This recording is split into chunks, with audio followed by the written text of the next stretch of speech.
शेवटचा निरोप देण्यासाठी धर्मशास्त्राप्रमाणे पिंडदान विधी आणि उपस्थित सर्व सज्जन माता भगिनींनो, आजच्या प्रवचनासाठी निवडलेला विषय हा माणसाच्या जीवनात धार्मिकता या अंगाचा आविष्कार जेव्हा होतो तेव्हा त्याच्या जीवनात त्याचा काय परिणाम होतो याचं थोडं चिंतन आपल्या विज्ञान युगामध्ये जगणाऱ्या माणसाला धार्मिकतेचा आधार घेण्याची गरज का आहे हे समजणं आवश्यक आहे. म्हणून आजच्या प्रवचनासाठी निवडलेला श्लोक भगवद्गीतेमध्ये भगवान कृष्णाने उपदेशपर केलेल्या एका श्लोकामध्ये कर्म सिद्धांत सांगितलेला आहे. भगवंत सांगतात, नहि कश्चित क्षणमपि जातुर्तिष्ठत अकर्मकृत कार्यते हवशा कर्म सर्व प्रकृती जयते गुणही. आता थोडस शिक्षण विज्ञानाचं घेतलेल्या माणसाला धर्माच्या ज्या श्रद्धा असतात, जो विश्वास असतो, परंपरेवरती जी एक आमची जी श्रद्धा आहे याबद्दल थोड्या शंका उपस्थित होतात. जो माणूस भौतिकशास्त्र शिकला, रसायनशास्त्र शिकला, जीवशास्त्र शिकला, या शास्त्रामध्ये जे काही सिद्ध झालेले सिद्धांत आहेत, जे काही शास्त्रीय प्रयोग केले गेले आणि त्याच्यातून जे काही निष्कर्ष निघाले, त्यातून त्याला हे सगळं जग भौतिक आधारावर चालणारं वाटतं. विज्ञाननिष्ठ माणसाला परोक्ष जीवन, परमार्थ याबद्दल थोडा आभासी विचार डोक्यात येतो आणि जे दिसतं तेच खरं, जे दृश्य ते सत्य असा त्याचा एक आभास निर्माण होतो. या तत्वज्ञानामध्ये त्याला ते काही अंशी शक्य होतं सिद्ध करणं. ज्याला लोक धर्मशास्त्रामध्ये चमत्कार म्हणतात, त्याला तो शास्त्र प्रमाण देऊन हे चमत्कार नाही, हे शास्त्र आहे असं सांगतो. पण मग कधी कधी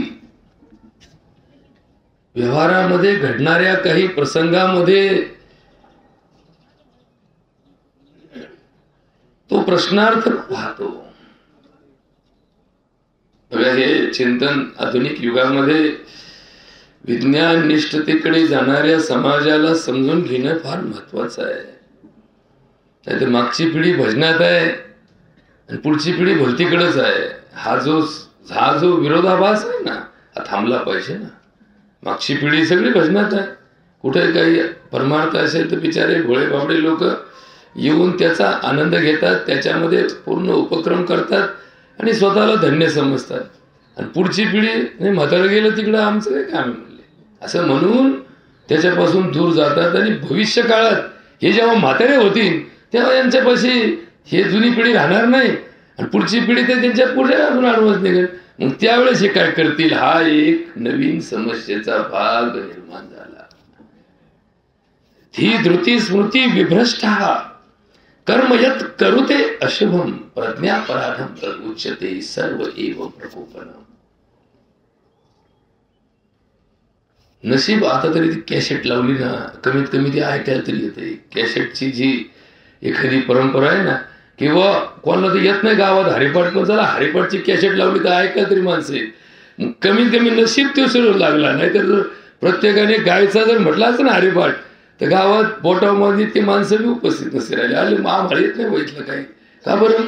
ही परंपरा खंडित का झाली हे फार महत्वाचं आहे असं कोणी सांगितलंच नाही. याच्यापेक्षा विज्ञानाला महत्व आहे. विज्ञानाची कास धरणारा माणूस आर्थिक दृष्टीने सक्षम होतो, उत्पन्नाच्या बाजूने प्रबळ होतो आणि सामाजिक दृष्टीने प्रतिष्ठित मानला जातो. त्या उलट धर्माचा अभ्यास करून धर्माचा पायंडा पाडलेला माणूस समाजामध्ये फारसा प्रतिष्ठित म्हणून समजला जात नाही, कारण तो स्वतःला प्रतिष्ठेपासून दूर ठेवतो. ज्याला धर्म समजतो ना, तुला असे मला सिंहासन मिळालं पाहिजे, माझा सत्कार व्हायला पाहिजे अशा भावना ठेवीत नाही. निचपणा बर्वे देवा नचले कुणाचा दावा, महापुरे झाडे जाती तेथे लवाळे राहते, येता सिंधूच्या लहरी नम्र होता जातीवरी, तुका म्हणे कळ पाया धरिल्या नचले. तो लोकांच्या पाया पडायच्या मागं लागतो. आणि विज्ञानिष्ठ माणूस विचार करतो, कुणी अजून माझ्या पाया पडा. डॉक्टरला वाटतं मला अजून देव कुणी का म्हणाना, वकिलाला वाटतं मला अजून फार मोठी म्हणजे स्तुती का करेना कोणी माझी, इंजिनियरला वाटतं कुणी माझा सत्कार का करीना. यांना आशा लागली कशाची, मोठेपणाची. आणि त्याच्या उलट परमार्थ हा माणसाला यापासून दूर ठेवण्यासाठी फार मोठा प्रयोग आहे. दूर ठेवण्यासाठी प्रसिद्धीचा मोह, पैशाचा मोह, या मोहपाशातून मुक्त करणारा परमार्थ आहे आणि या मोहपाशात अडकवणारा हा व्यवहार आहे. मग याच्यातलं जे अंतर आहे ना, हे कमी झाल्याशिवाय हा परमार्थ पुढच्या पिढीला समजणार नाही. मग मागच्या पिढीचा विश्वास होता, त्याला कोणी अंधविश्वास म्हणू द्या, त्याला कोणी अंधश्रद्धा म्हणू द्या, पण त्याच्या पाठीमागे श्रद्धा शब्द जोडलेला आहे. नवीन पिढीला अंधही नाही, चांगले नाही, श्रद्धाच नाही राहिली.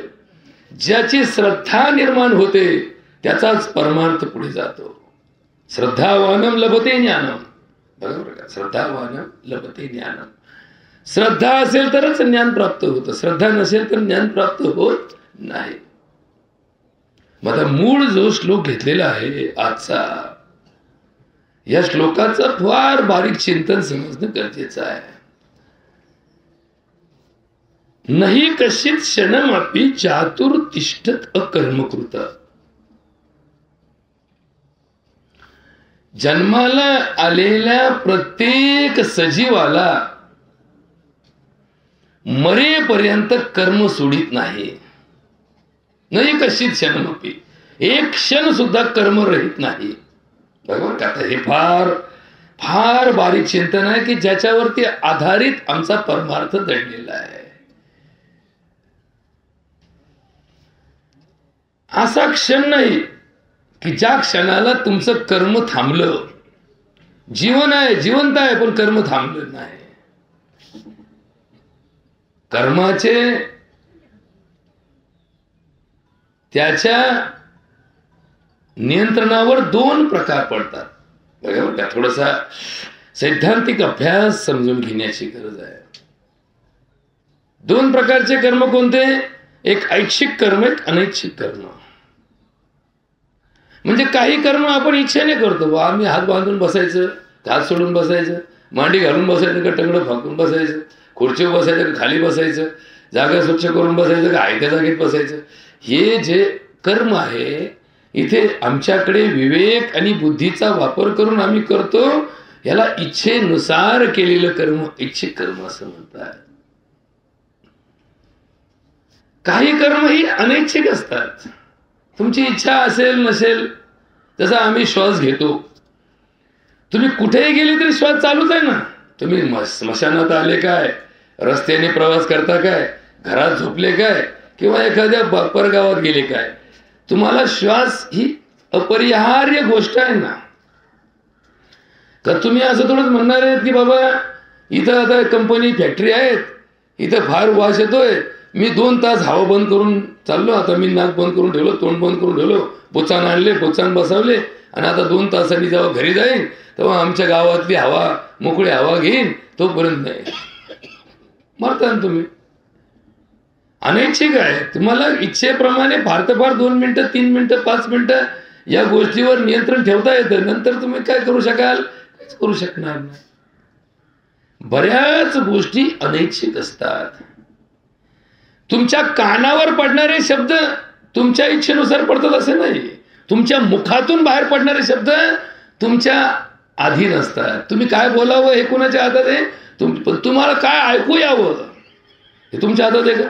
एखादा माणूस शिवाय देत असला, तुम्ही मला काय रामप्रहारात शिवाय ऐकायची वेळ आली, आपण ऐकावं लागेल ना, अनैच्छिक आहे, पण तुम्हाला ते करावं लागलं. मग आता नीट ऐकून घ्या. कर्म तर तुम्हाला सोडणार नाहीच. मग आता प्रश्न आला, कर्माचे प्रकार आणि आपण निवडलेलं कर्म याच्यातला परमार्थ शोधा. बरोबर का? थोडं समजून घ्या. कर्म तर सोडणार नाहीच, तुम्हाला जेवावं तर लागणारच आहे. तुम्हाला आज संध्याकाळपर्यंत काही करून जेवावं लागणार आहे. आज नाही जेवले तर उद्या सकाळी जेवावं लागणार आहे. लय तर लय 2-3 दिवसानंतर तुम्ही तडफड चालू होणार आहे आणि मग त्याच्या आत तुम्ही जेवणारच आहेत ना. मग तुम्ही काय खाता हे ऐच्छिक आहे. बरोबर का? तुम्हाला पाणी प्यायचंच आहे ना, तुम्हाला तहान लागलेली आहे, तुम्हाला पाणी प्यायचंच आहे. थोडा वेळ तुम्ही दम धरू शकाल, तासभर, 2 तास, 4 तास, 10 तास दम धरू शकाल. पण नंतर जेव्हा पाणी प्याल तेव्हा कोणतं पाणी प्याल हे तुमच्या इच्छेच्या गोष्टी तुम्हाला समजून घेता आल्या पाहिजे. तुम्ही एखाद्या हॉटेलवर थांबणारच आहे जेवायला, पण तुम्ही ज्या हॉटेलवर थांबणार त्या हॉटेल निवडायचा अधिकार कुणाला आहे? तुम्हाला आहे. शुद्ध शाकाहारी सर्व मिळेल, सगळ्या सोयीनी उपलब्ध असेल. मग तुम्ही थांबताना तुमच्या डोक्यात काय विचार आहे हे तुमचा विचार तुम्हाला गाडी थांबवायला लावतो. हे थांब इथं शाकाहारी बरं असेल, इथं नको बाबा, नको, आपल्याला काय आपलं हाड नाही वाटलेलं, तुम्ही थांबाल. नाही तर मग तुम्हाला सगळ्या गोष्टीचा शीन आला असेल तर श्रम परिहारासाठी बाबा तिकडे नको, तिकडे कुठे घेतो, आता तिथं रोजच घरी आमच्या चालते, आमची बायको मळकरी, त्याच्यामुळे आमच्या घरात काय लागेल, चला आता बाहेर आलो निमित्ताने तर चल बाबा थांब इथं. इच्छा. मग या कर्माचा आमच्या जीवनाशी संबंध आमच्या परमार्थाने जोडून दाखवला. परमार्थ ही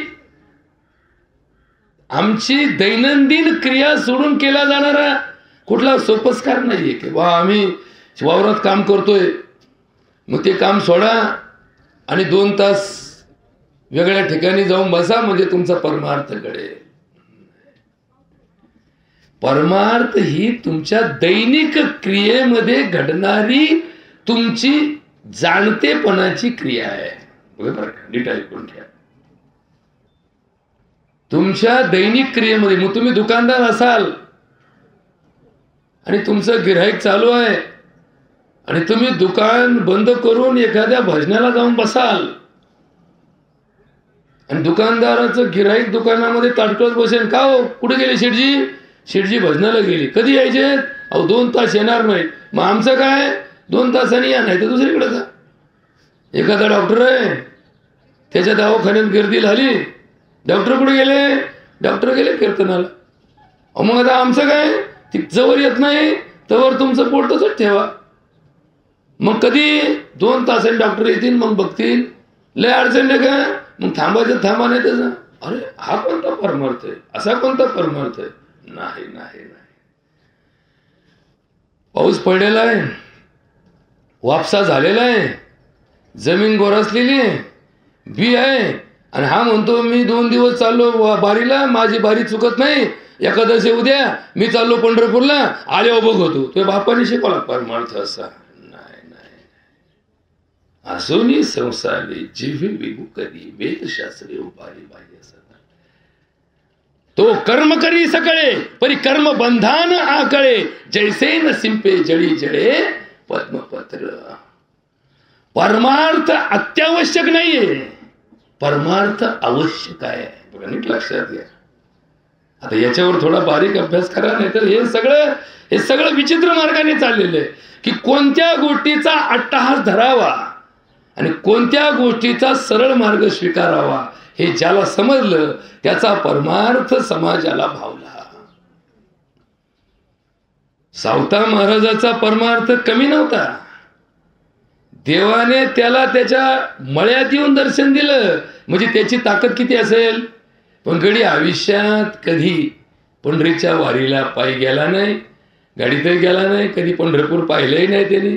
तो म्हणतो माझा मळाच माझी पंढरी आहे, इथंच आत बतो इथंच देव पाहतो.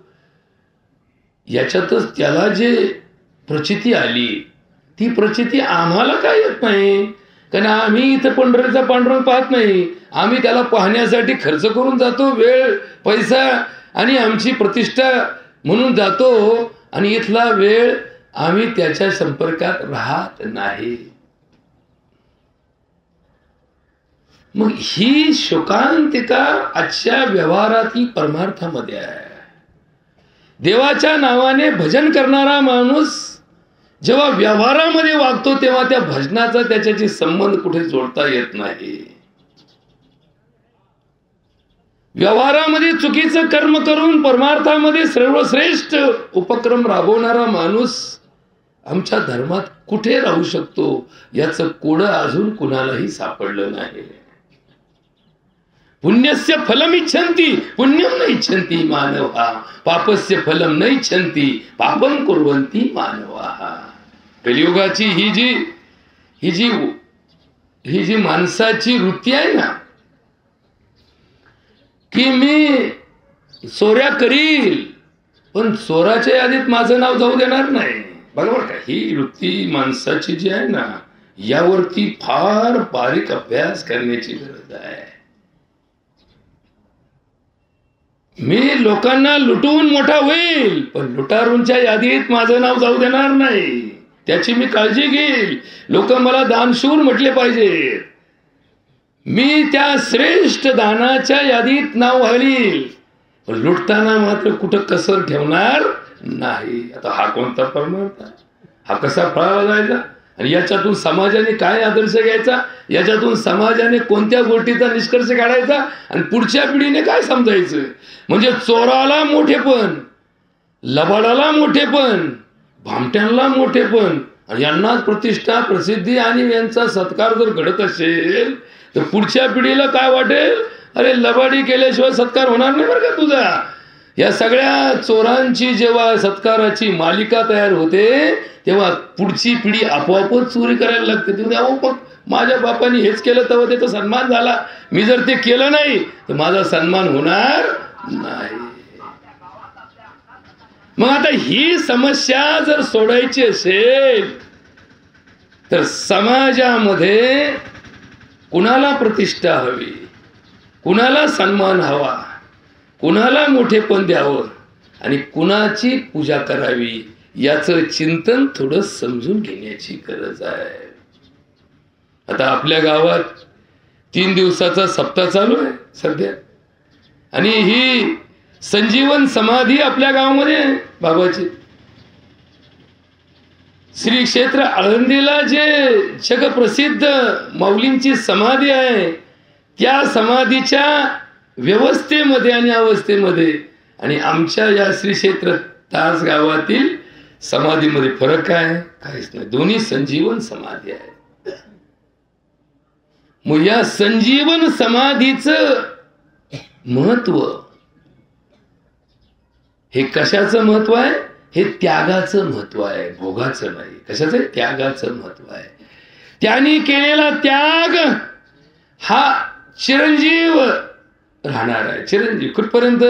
जोपर्यंत त्यांच्या स्मृती पिढ्यानपिढ्या पुढे जातील तोपर्यंत ही संजीवन समाधी तुमच्या गावाचं वैभव म्हणून टिकून राहील. आता हे श्रीमंत होते का? यांच्याकडे पद होतं का? हे कुठं निवडून आलते का? यांनी बंगले बांधले का? नाही. यांनी काय केला? त्याग केलं.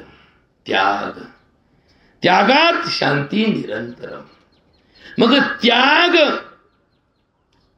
ही काय आई वडिलांनी दिलेली शिकवणीची परंपरा पुढे नेणारी घटना आहे का? त्याग, त्याग ही धर्माने धर्म कार्यातून माणसाला दिलेली प्रचिती आहे.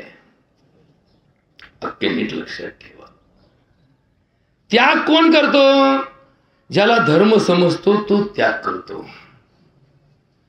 2 भाऊ बापाच्या नंतर प्रॉपर्टीच्या वाटण्यामध्ये जेव्हा दोघं कस लावतात ना, की ह्याची बाजू मांडणारे 2 नातेवाईक गोळा करतो, त्याची बाजू मांडणारे 2 नातेवाईक गोळा करतो, आणि मग ती वाटणी त्यामध्ये आम्ही सख्ख भावाचं नातं विसरतो आणि माझ्या वाट्याला चांगल्या जमिनी, फ्रंटच्या जमिनी आणि जागा जमिनी कशा येतील याच्यासाठी आदबत बसतो. बरोबर का? एकाच बापाच्या पोटी जन्माला आलेले दोन पुत्र जेव्हा या स्थावर मालमत्तेसाठी संघर्ष करतात तेव्हा त्या बापाच्या आत्म्याला शांतीची अपेक्षा कोण ठेवणार आहे? बरोबर का? महाभारतामधल्या वनपर्वामध्ये जेव्हा यक्ष प्रश्न निर्माण झाला, युधिष्ठिराला यक्षाने जे प्रश्न विचारले त्याच्यातला एक प्रश्न असा होता की तो यक्ष त्या युधिष्ठिराला विचारतो की जगातलं सगळ्यात मोठं आश्चर्य कोणतं? बरोबर का? थोडासा विचार बारीक करा. परिवर्तन हीच परमार्थाची बाजू असली पाहिजे. जर परिवर्तन होणारच नसेल तर ते परमार्थ सांगणं आणि ऐकणं व्यर्थ आहे. त्या यक्षाचा प्रश्न आहे की या जगातलं सगळ्यात मोठं आश्चर्य कोणतं? युधिष्ठिर त्याला शांतपणे उत्तर देतो. अहन्यहानी भूतानि गच्छन्ति यमसदनम शेषः स्थावरम इच्छन्ति किम अन्यत आश्चर्यम परमपदम. या भूतलावर जन्माला आलेले जमीनदार, मामलेदार, सगळ्या अधिकारावर राज्य करणारे अधिकारी, पदाधिकारी इस्टेट कमवून ठेवून शेवटी काय झाले? यमसदनालाच गेले. का असा कोण आहे की ज्याचा बंगला मोठा होता म्हणून त्याच्या बंगल्यात त्याला ठेवून दिलं, म्हणले राहून द्या महिनाभर. यांनी बंगला बांधला होता आणि वास्तू शांती व्हायच्या आत गेला, याला महिनाभरीच ठेवा, जरा हवा तरी लागेल इथली. काढा म्हणले बाहेर.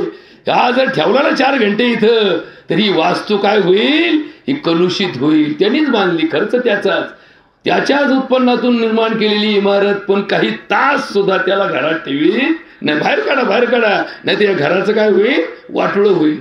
त्याच्याच घराचं वाटोळं. त्याच्यामुळे काय होईल? कारण तो यमसदनाला चालला. अशा 3 निवड समित्या नाहीत.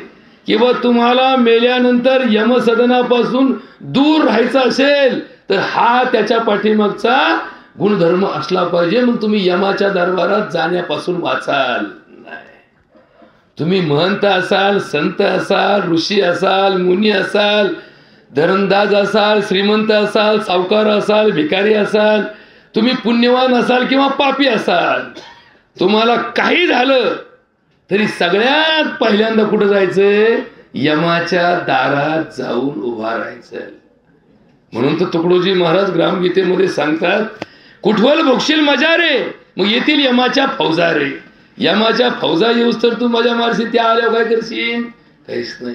तुला पैसाही वाचू शकत नाही, तुला तुझी पदही वाचू शकत नाही, तुला तुझं गणगोतही वाचू शकत नाही. बघा, अनेक वेळा एखादा माणूस असा आजारी पडतो की डॉक्टर सुद्धा हातबल होतात आणि मग त्याच्यावर उपाय करण्यासाठी लाखोचा खर्च चालू आहे. सगळ्यांच्या भावना आहेत, सगळ्यांना वाटतं ते वाचावा पण ते वाचत नाही. अशा परिस्थितीमध्ये माणूस काय होतो? हातबल होतो. आणि तिथं म्हणतो पराधीन आहे जगती पुत्र. तवर नाही, पराधीन कवर जेव्हा मरायला लागला ना तेव्हा तो पराधीनची ती आशा करतो. तवर याला वाटतं पैशात जेव्हा मी काही करीन, पदात जेव्हा मी काही करीन, मी कसाही वागलो तरी माझे निपटून घ्यायची ताकद आहे. पण तिथं मात्र त्याला ज्यावेळेस परिस्थिती त्याच्या हाताबाहेर असते, त्याच्या नियंत्रणाबाहेर असते, त्यावेळेस मात्र त्याला शंका निर्माण होते की मी ज्याच्यावर भरोसा ठेवला ते बेभरोशाचं निघालं. दुर्दैवाने आमचा भरोसा कशावर पाहिजे आणि कशावर नको याच्यावरती थोडा अभ्यास सांगतो बरं का. तुम्ही सगळी हुशार मंडळी आहात. या धर्मामध्ये 2 प्रकारची माणसं राहतात. म्हणजे भूतलावर एकूण 799 कोटी लोक राहतात. आज तागायत भूतलावर जिवंत माणसाची संख्या किती? 799 कोटी.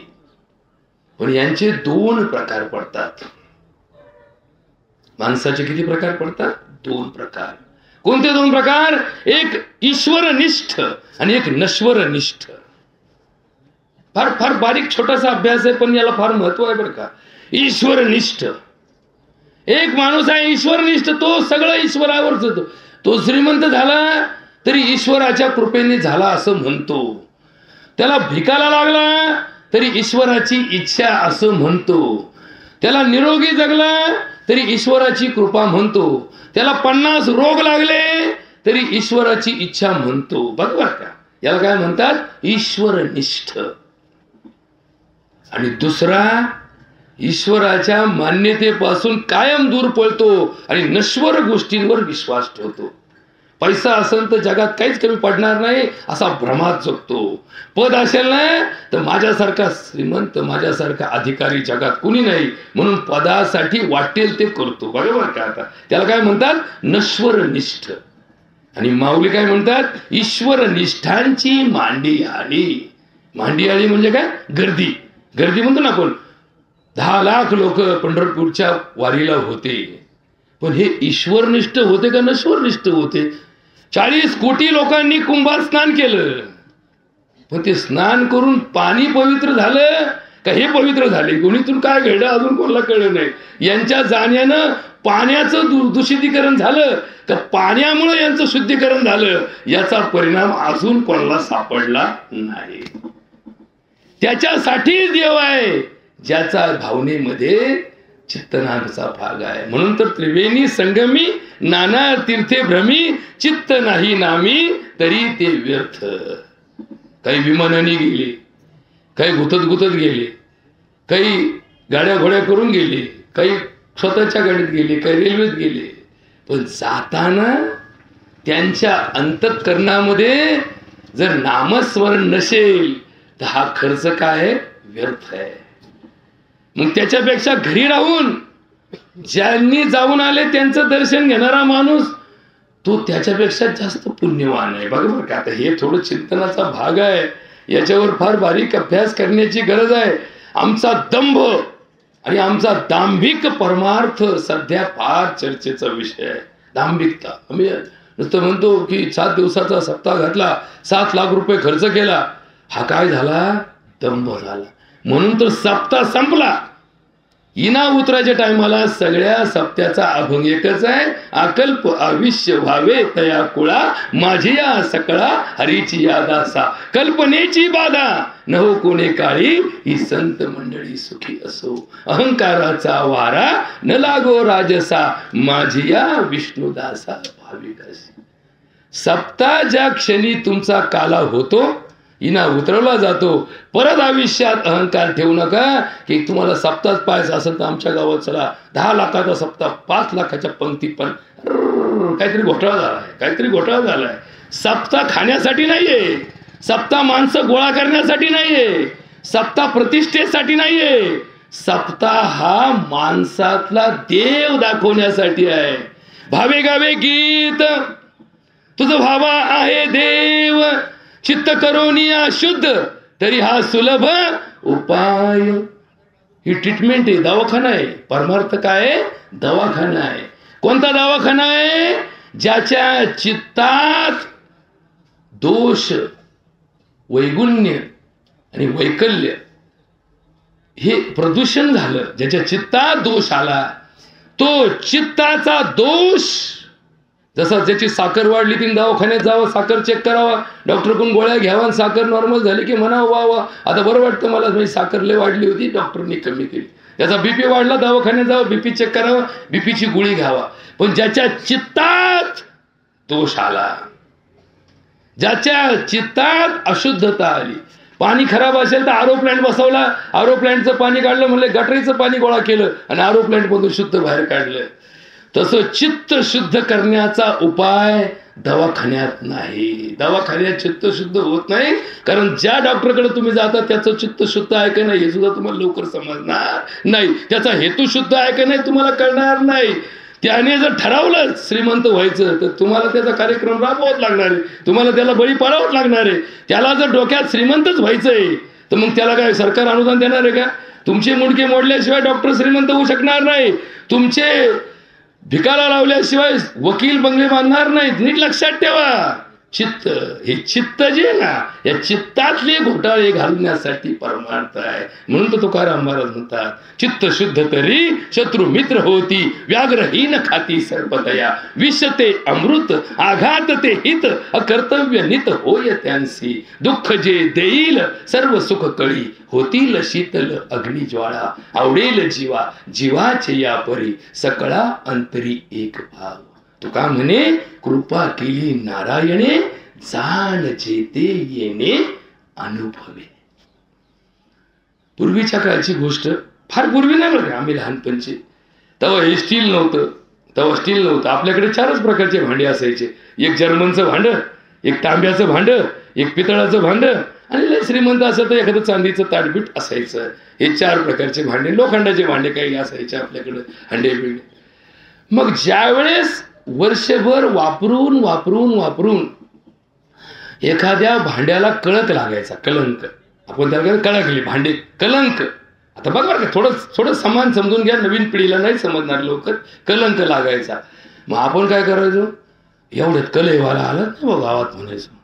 मग कुठल्या तरी बाजूच्या गावात कलहेवाला असेल, त्याला जाऊन सांगायचो, हे बाबा गाव येतो आमच्या गावात.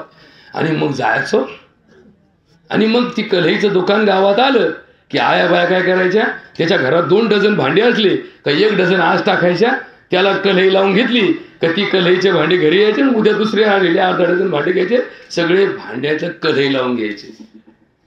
तसं हे चित्त नावाचं भांड तुमच्या आमच्याकडं आहे. हे हळूहळू कळकत, आपाप कळकत ना, महिन्यांनी, 2 महिन्यांनी, 4 महिन्यांनी, 6 महिन्यांनी, 8 महिन्यांनी.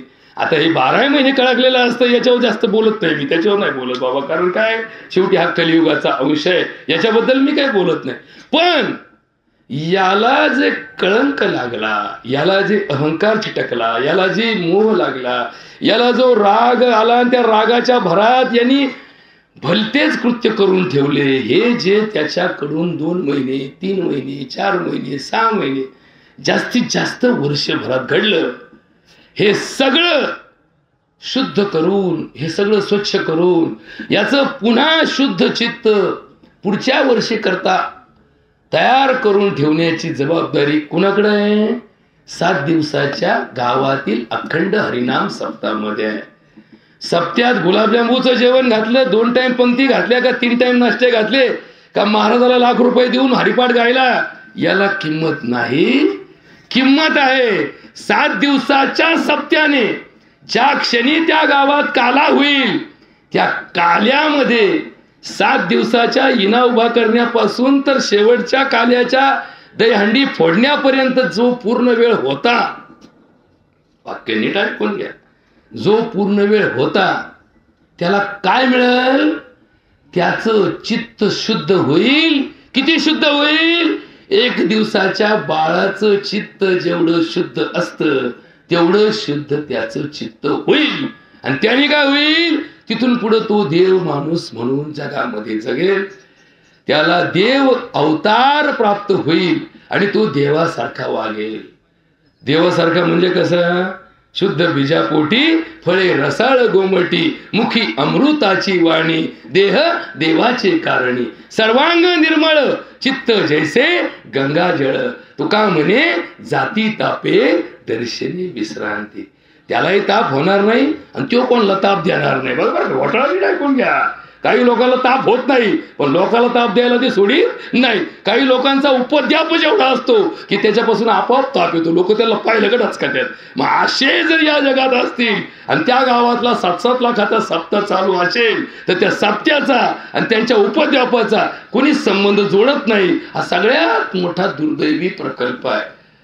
म्हणून तर काय म्हणतात, उस डोंगा पर रस नव्हे डोंगा, का भुल्लासी वरलिया रंगा.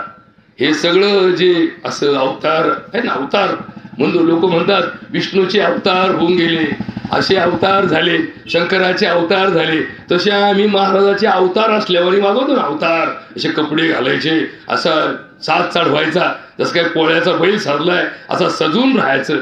असा सजून राहण्याचा बहिरंग अंतरंगात सजला का ते ना काही चव, ते ना काही चव. अंतरंगात सगळ्या गोष्टी उपद्रवी आहेत आणि बहिरंग त्याचा फार गोंडस आणि दिखाऊ आहे. त्याला जर तुम्ही परमार्थात श्रेष्ठता देत असाल तर त्या परमार्थाची वाट लागल्याशिवाय राहणार नाही. लक्षात ठेवा नेहमी.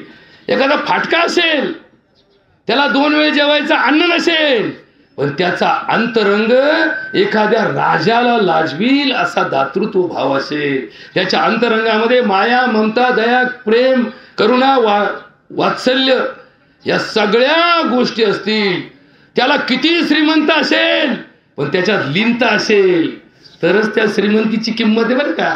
नाही तर हलकटांच्या श्रीमंतीला खाता काय त्याच्या. हलकटांची श्रीमंती ही परमार्थातली सगळ्यात मोठी बाधा आहे. बरोबर का. धन्याचा हमाल मी तर हमाल भारवाय, पुढीले भांडार धन्याचा हमाल मी तर हमाल. आता आपण हमाल आहेत का माल आपला मालामाल आहेत याच्यावर जरा बारीक अभ्यास करा. आणि म्हणून तर या चिंतनामध्ये एक तत्व समजून घ्या.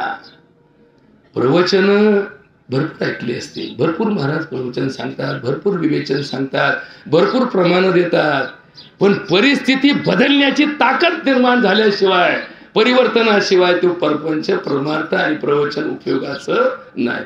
नाही तर देवाच्या नावाने ऐकणारे भरपूर आहेत, देवाच्या नावाने सांगणारे भरपूर आहेत, घरी गेल्यानंतर आमचा त्याचा संबंध नाही. आम्ही आमच्या मार्गाने जगाला लुटायला निघालो, तुम्ही तुमच्या मार्गाने जगाला लुटायला निघाले. आणि देवाचं नाव कुठं? इथंच, फक्त देव इथंच म्हणायचं. काही खरं नाही माणसाचं. हे गेले आम्हाला जायचंय, ते गेले आम्हाला जायचंय. पण बाहेर गेल्यानंतर मात्र क्षणाची संधी सुद्धा लुटायची सोडीत नसेल, लोकाला अन्याय करायला क्षणभर सुद्धा कसरत नसेल, लोकाला त्रास द्यायला, उपद्रव करायला जर 1 मिनिट सुद्धा याला कुठं लाज वाटत नसेल तर हा परमार्थ, हा परमार्थिक प्रपंच काय कामाचा आहे.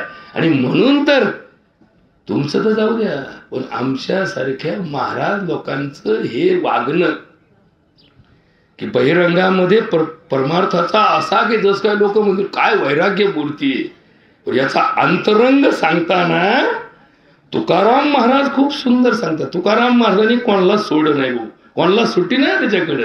काय सांगितलं? कथा करोनिया दावी प्रेम कळा, अंतरी जिव्हाळा कुकर्माचा, तुळशी खोवी कानी दर्भ खोवी शेंडी, लटकी धरी बोंडी नाशिकाची, टिळे टोपी माळा देवाचे गवाळे. तुकाराम महाराज म्हणतात माझ्या मागे लागू नका, नाही तर म्हणतात मग आमच्यावर गोडलो होतं कामाला. तुकाराम महाराज म्हणतात टिळे टोपी माळा देवाचे गवाळे, वागवी आगळे पोटासाठी. महाराज काही घेत नाही, फक्त महाराज आश्रमासाठी 1 लाखाची देणगी मागतात. तुझ्या बापाने शिकवलं होतं का? असं काही घेत नाही, फक्त आश्रमासाठी. तुझ्या बापाने सांगितलं का आश्रम काढायला तुला? अरे भाऊ लोकांची सेवा कर, दिले तर दे, नाही दिलं तर नको देऊ. अरे पण यांनी अशी यादी तयार केली की लोकांना लाज वाटून बाय म्हणून यांनी असा डामडोल आखला. महाराज रुपये घेत नाही, पण त्याच्या हाताखालच्याला लाख रुपये वाटावं लागायचं. मग नंतर कुठं जाणार आहेत ते? शेवटी काय हे तिथंच जाणार आहे ना शेवटी. पण बोलताना असं दाखवायचं की माझ्यासारखा वैराग्य मूर्ती कुठली आहे, आणि घेताना असं घ्यायचं की माझ्यासारखी कोणाची फी नाही. अरे कोणता? टिळे टोपी माळा देवाचे गवाळे, वागवी आगळे पोटासाठी, गोसाव्याच्या रूपे, गोसाव्याचं रूप घ्यायचं, गोसाव्याच्या रूपे हेरी परणारी, दयाचे अंतरी काम लोभ, कीर्तनाचे वेळी रडे पडे लोळे. बरोबर. ₹1,00,000 सुपारी घेतल्यावर काय तुम्हाला वाटतं का लोकांचे 2 गप्पा हाणल्या तुम्हाला ₹1,00,000 पुढच्या टायमाला बोलवायचेच नाही? असे अवसान धरायचंच काय? नाटकात नाही का एखादा राजा तसं टाईप असा. कीर्तनाचे वेळी रडे पडे लोळे, प्रेमी विना डोळे गळताती. मनात रामाविषयी भावना काय असू द्या, पण रामायण सांगताना मात्र लोकांच्या डोळ्यात पाणी आणलं पाहिजे. मग ते पाणी आणलं की त्याच्यातलं पाणी दाखवण्यासारखं लोक काय भारी रामायण सांगितलं. पण राम जसा वागला तसा हा वागवतो का ते नका बघू, त्याच्याकडे लक्ष नका देऊ. फक्त तोंडी तोंडी तोंडी तोंडी तोंडी ऐकणारे तोंडी ऐकतात, बोलणारे तोंडी बोलतात. अंतरंग मात्र तसाच चालू आहे. असा जर अंतरंग तसाच ठेवला तर काय परिणाम होईल सत्याचा, काय परिणाम होईल पूजेचा, काय परिणाम होईल परमार्थाचा? काहीच होणार नाही. हे सगळं ढोंग होईल. उस डोंगा पर रस नवे डोंगा, का भुल्लासी वरलिया रंगा. नदी डोंगी पर जल नवे डोंगे, का भुल्लासी वरलिया रंगे. कमान डोंगी पर तीर नव्हे डोंगा का भुल्लासी वरलिया रंगा. चोखा डोंगा पर भाव नव्हे डोंगा. भाव म्हणी नाही भाव म्हणे देवा मले पाव. अशा न देव काही पावायचा नाही हो. देव काही बाजारचा भाजीपाला नाही. आणि मग तुकाराम महाराज देव दाखवायला निघाले. काय दाखवायला निघाले? देव दाखवायला निघाले. देव पहावयाशी गेलो देवाची होऊनी ठेलो. मग हे आतापर्यंत एवढे पंढरपूरला गेलेले लाखो लोक आजपर्यंत या पात्रतेत का नाही गेले? देव का नाही झाले गावात येऊन? ते देवासारखे का नाही वागायला लागले? नाही म्हणले आम्हाला ते नाही व्हायचं, आम्हाला देव घेऊन नाही व्हायचं, आम्हाला फक्त देवाला भेटून यायचं, देवाला भेटून यायचं. मग तुम्ही देव का होत नाही? आम्हाला कोणी म्हटलंच नाही का देव व्हायसाठी देवाकडे जावं लागतं. मग तुकाराम महाराजांनी काय सांगितलं? हे काय फक्त 4 लोकांसाठी सांगितलं? 4 परंपरा पाळणाऱ्या लोकांसाठी सांगितलं? सकल समाजाला संदेश दिला की देवाकडे जा, पण एक दिवस देव व्हा.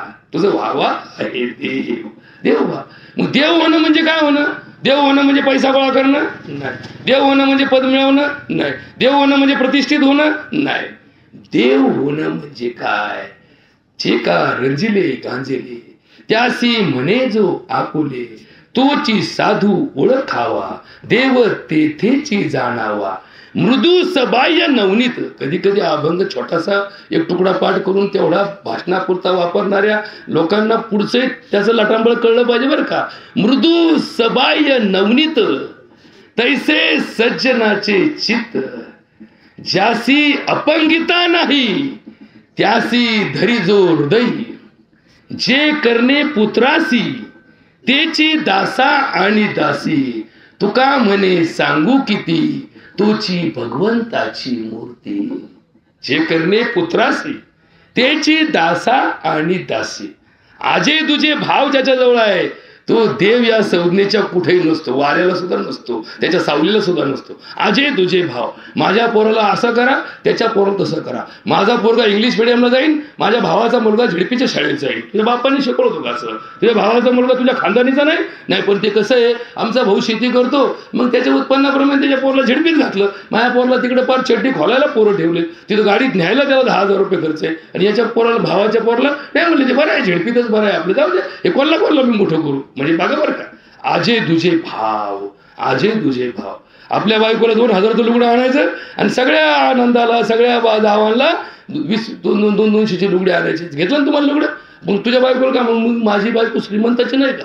माझी बायको श्रीमंताची नाही आणि मी कारभारी नाही घराचा. मग कारभारी असा असतो का की स्वतःच्या बायकोला 2,000चं लुगडं आणि बाकीच्या घरातल्या बायांना 200चं लुगडं? स्वतःच्या पोरला 20,000 रुपये डोनेशन भरतो आणि दुसऱ्याच्या पोरला म्हणतो याला अर्ज करा, सीबीसी सवलत घ्या, याला.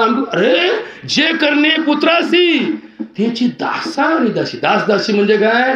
जे सालकरीकडे कामाला आहे ना त्याचं पोरग जोपर्यंत तुम्ही कॉन्व्हेंटला घालीत नाही आणि तुमचं पोरग झेडपीत घालीत नाही तोपर्यंत तुमचा परमार्थ जागा नाही. तोपर्यंत तुम्ही मतलबी आहात. तुम्ही फक्त स्वार्थ, मी, माझी बायको, माझा मुलगा, माझा प्रपंच, माझी प्रॉपर्टी, माझं पद आणि माझी प्रतिष्ठा हे जो चिटकून बसला. आणि जोपर्यंत तुम्ही चिटकून बसलाय तोपर्यंत तुम्ही देव नाही. देव नाही. देव ही काय फार सोपी संज्ञा नाहीये. तुमच्या कलंक घालवण्याची ताकद देव संज्ञा आहे. तुमच्यातली नष्ट करणारी वृत्ती थांबवणारी देव संज्ञा आहे. आणि म्हणून तुम्हाला देव व्हायचंय. तुमच्या गावातला प्रत्येक माणूस देव होईल, या जगातला प्रत्येक माणूस देव होईल याचा संकल्प करून परमार्थ पुढे पुढे चाललाय. पण तो संकल्प आम्ही सोडित नाही, कारण आम्ही परमार्थ हा प्रकल्प म्हणून राबवलाय. संकल्प नाही, हा एक प्रकल्प आहे. आमच्या गावात सप्ताह आहे, मग कमिटी बसणार, मग महाराज कोण बोलवायचा हे म्हणणार माझ्या ओळखीचा आहे, ते म्हणणार माझ्या ओळखीचा आहे, मग त्या महाराजाचा फोटो छापणार. हे 10व्याला सुद्धा कधी कधी असा फ्लेक्सबोर्डवरती जो मेला त्याचा फोटो असतो, त्याच्या शेजारी महाराजाचा फोटो असतो. आता लोक मला म्हणते डॉक्टर साहेब तुमचा एक फोटो पाठवून द्या. आईला म्हटलं घोटाळा व्हायचा भाऊ, नाही तर तिच्या लोकांना नेमका कळायचं नाही दावा कोणाचा आहे नेमका. म्हणून मी काय केलं, फेट्यावाला फोटो घालायचा प्रयत्न केला. त्यात असा एखादा बाबा फेट्यावाला गेला असेल तर अजून शिर व्हायला लागला. मग मी आता डोकं लावायला लागलो. म्हणलं तुम्ही तुमच्या बाबाचा फोटो कोणता छापणार आहे? म्हणले फेट्यावाला. मग आपला बिगर फेट्यावाला छापा, नाही तर घोळ व्हायचा. लोक म्हणायचे नेमका गेला कोण याच्यातला. आणि त्या पंढरीच्या वाटेला सर पंढरीच्या वाटेला सर्व विठ्ठल भक्तांचे हार्दिक स्वागत. विठ्ठलाचा फोटो 2 फुटाचा आणि स्वागत करण्याचा फोटो 20 फुटाचा. म्हणलं का बरं भाऊ, विठ्ठल मोठा का तू मोठा?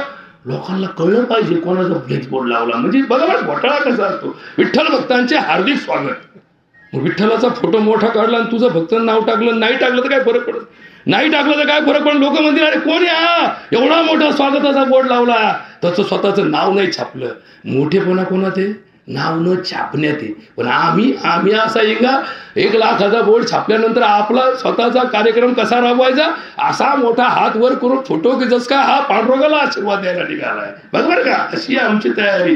बापाच्या नावाने 10,000 रुपये देणगी दी, पण 20,000चा संगमरवरी दगड छापा आणि त्याच्यावर याच्या बापाच्या प्रित्यर्थ माझं नाव टाका बरं का, त्याच्यात माझं नाव टाका. यांनी इतके रुपये दिले. 20,000ची देणगी आणि 40,000चा बोर्ड आणि 50,000चा सत्कार. म्हणजे बापाने शिकवलं होतं का असा परमार्थ करायला? नीट ऐकून घेत चला. ज्या हाताने दान दिलं त्या दुसऱ्या हातालाही न करणारं दान त्याला दान म्हणतात. पण आम्ही दानाचाही रूपांतर प्रतिष्ठेत करून ठेवलं.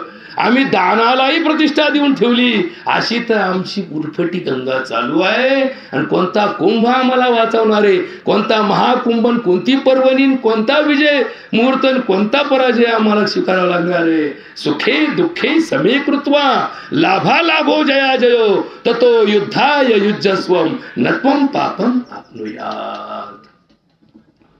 आता नीट ऐकून घ्या. हे सगळे चित्र जरी मांडलं तुमच्यापाशी, हे चित्र जरी तुम्हाला विचित्र दिसलं, बाप पोराचा ऐका ना, पोरगा बापाला समजून घ्याय ना, आई बापाला समजून घ्याय ना. आई बापाच्या भांडणात पोरांचा भ्रम निर्माण झाला की हे जग भांडणासाठीच आहे. रोज संध्याकाळी पोरग शाळेतून आलं की नवरा बायको भांडत बसतात आणि त्या पोरांवरती ते संस्कार कायम राहतात की भांडणं म्हणजे संसार. बरोबर?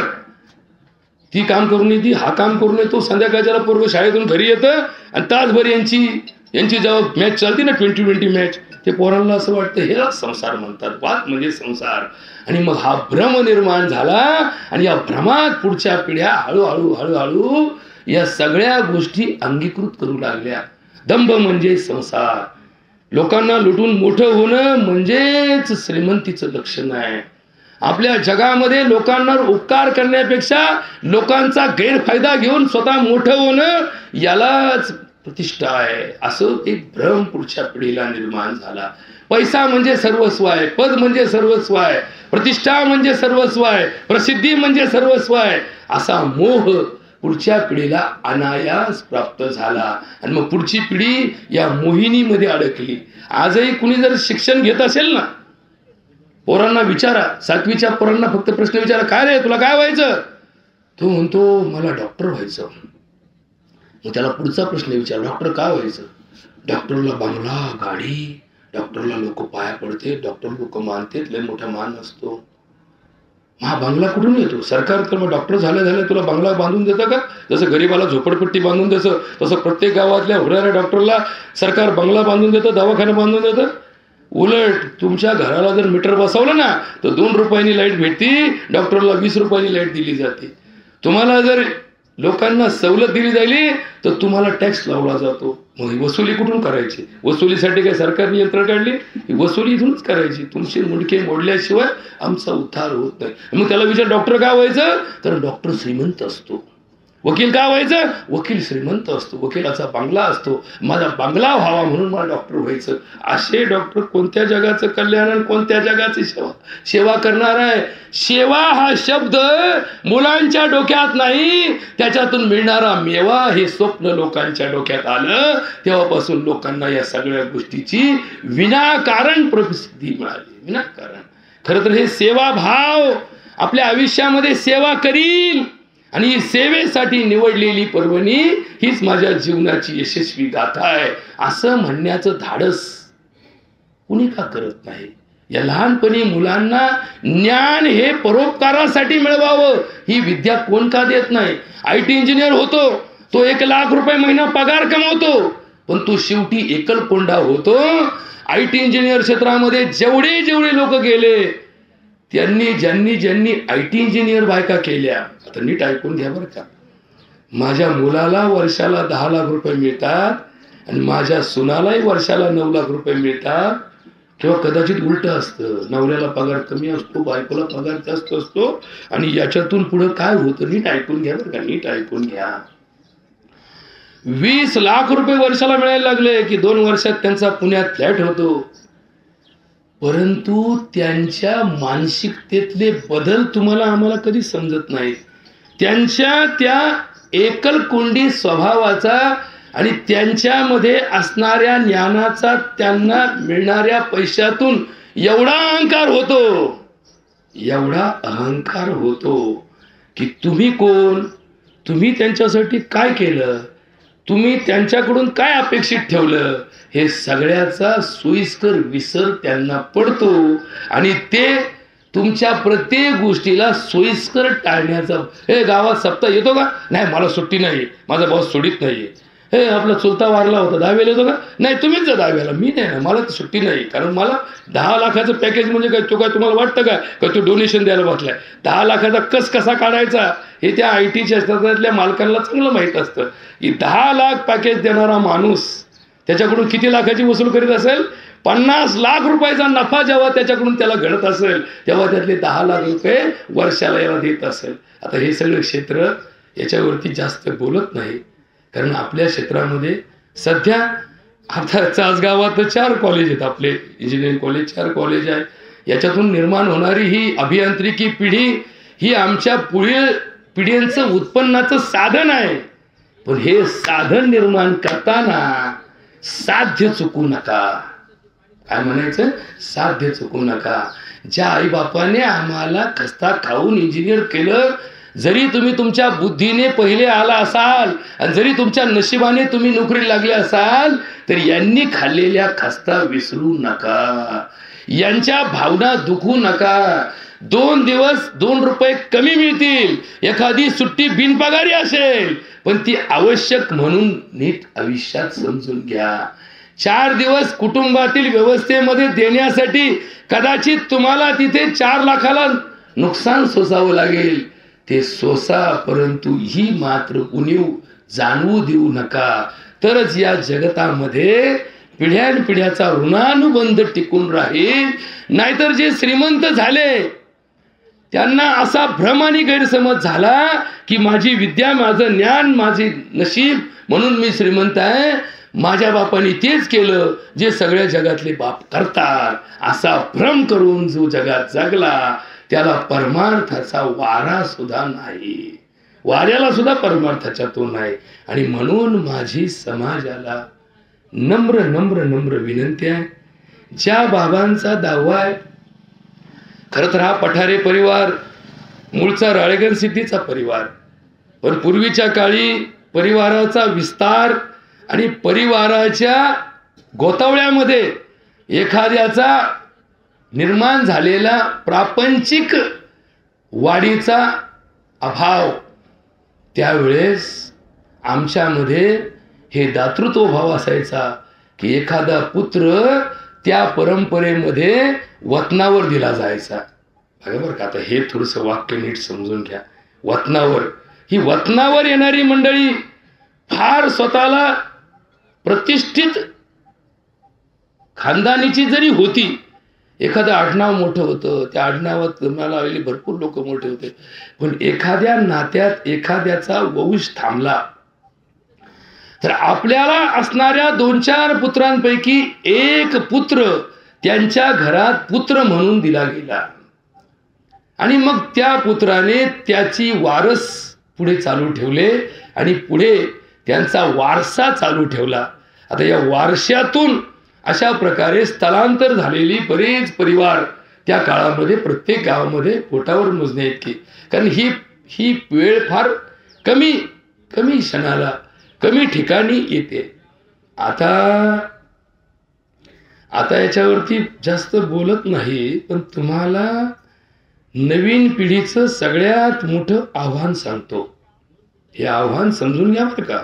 हे आव्हान जर तुम्हाला समजलं नाही तर पुढच्या पिढ्यांची निर्मिती धर्म अर्थ काम मोक्षानाम मनुष्य चतुर्विध पुरुषार्थ, हा धर्म तुम्हाला 4 पुरुषार्थाची प्राप्ती करण्यासाठी जगामध्ये जन्म दिलेला आहे. हे सांगतो, धर्म अर्थ काम आणि मोक्ष. धर्म म्हणजे शिक्षण, ज्ञान, नॉलेज. शिक्षण ज्याचं घेतलं गेलं त्याला धर्म या शब्दात बसवलं गेलं. हे पुरुषार्थ सांगितलेलं आहे. ज्ञान घेतल्याशिवाय जगणं हे अधर्माचं लक्षण आहे. म्हणून कुठल्या ना कुठल्या मार्गाने ज्ञानप्राप्ती करणं हे धर्म आहे. अर्थ, ज्ञान घेतल्यानंतर त्या ज्ञानाचा अर्थार्जनासाठी वापर करणं याला पुरुषार्थ म्हटलेला आहे. नाही तर ज्ञान घ्यायचं आणि काहीच करायचं नाही असा माणूस पुरुषार्थामध्ये अपुरुषार्थी समजला जातो. धर्म, अर्थ, काम म्हणजे तुमच्या जन्मामध्ये तुमच्या मागच्या पिढीने तुमच्यासाठी जो संकल्प सोडला तसा संकल्प पुढच्या पिढीत प्रजनन व्यवस्थेमध्ये निर्माण करण्याला पुरुषार्थ म्हटलेला आहे. सगळे संन्यासी जगात असते तर हा धर्म टिकला नसता. संन्यासी ही दुर्मिळ व्यवस्था आहे. संसार ही सबळ व्यवस्था आहे. संसार, आणि म्हणून संसारात विवाह व्यवस्था, विवाह संस्था टिकून धरून पुढच्या पिढ्या जन्माला घालणं हा पुरुषार्थ सांगितलेला आहे. आणि पुढच्या पिढ्या जन्माला घालून त्यांना ज्ञान देऊन सक्षम करून स्वतःच्या पायावर उभा करून त्यांच्या पुढच्या पिढीला जन्म देण्याची व्यवस्था जेव्हा निर्माण होते तेव्हा आपला काढता पाय घेऊन फक्त भगवंताचं चिंतन करणारा माणूस पुरुषार्थिक असतो. नाहीतर 90 वर्षाची म्हातारी सुद्धा साखरेचा डबा कुलपात ठेवून सुनाला म्हणती, हे पाहुणे आले का, ही चावी घेऊन साखर काढते. बापाने शिकवलं. 90 वर्षाचा म्हातारा, त्याला लोक म्हणतात अहो सोसायटीला खाते फोडावं लागतात. तो म्हणतो नाही नाही नाही नाही, तुमचा काय भरोसा आहे, मी मरूस तर तुम्हाला खाते फोडू देणार नाही. सगळं गाव 50 लाख सोसायटी उठली तर, आणि याचे 4 पोरं असून याच्या एकट्या खातेदाराला कुठली सबसिडी भेटाना. अहो ते म्हणतो असं तरी नाही नाही नाही नाही, माझा भरोसा नाही. त्याचे पोरं रोज देवळात येत, बाबा देवा पांडुरंगा माझ्या बाबाला घेऊन जा. तो म्हणतो मी जाऊच तर खाते फोडणार नाही. याला घेऊन जा म्हणजे आमचे खाते तरी फुटत्यान, आमच्या नाव 2-5 रुपये तरी येत्यान, 2 रुपयाचं अनुदान तरी भेटन, 2 कुपनं तरी तोडता येत्यान, 2 कुपनावर 2 साखर तरी भेटन 2 किलो.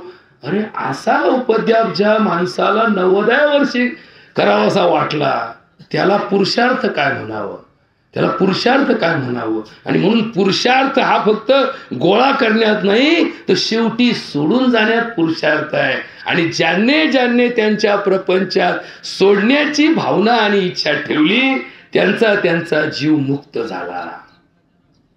भावे विन भक्ती, भक्ती विन मुक्ती, बळे विन शक्ती बोलूच नाही. म्हणजे काय हो, आपण म्हणतो आता थोड्या वेळाने इथं भाषणं होती, यांच्या आत्म्याला मुक्ती मिळव. आता ही काय कर्जमुक्ती द्यायची म्हणून सरकारला अर्ज करायचा की बाबा आमच्या गावात दुष्काळ पडला, आमच्या सगळ्यांचे कर्ज माफ करा. मुक्ती, हा मुक्ती शब्द जो आहे ना हा शास्त्रीय शब्द आहे.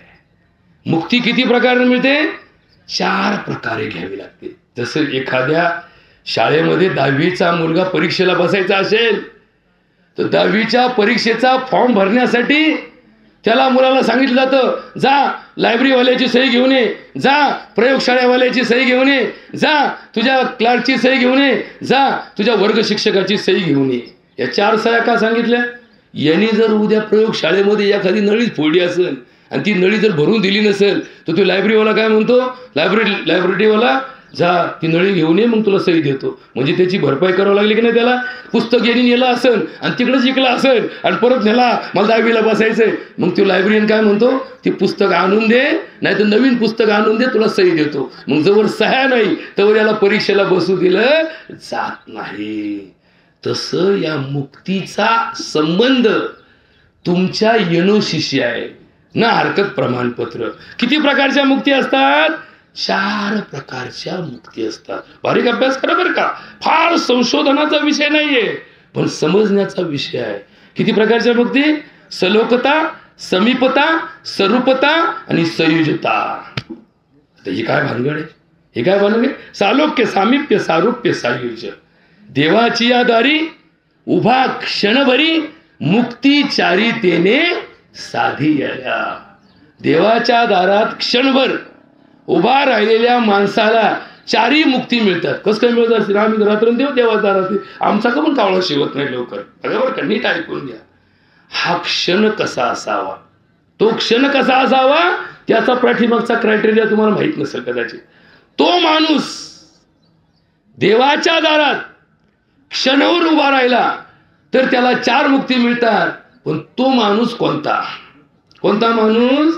ज्याच्या अंतरंगात पंचभाव आहेत. किती भाव आहेत?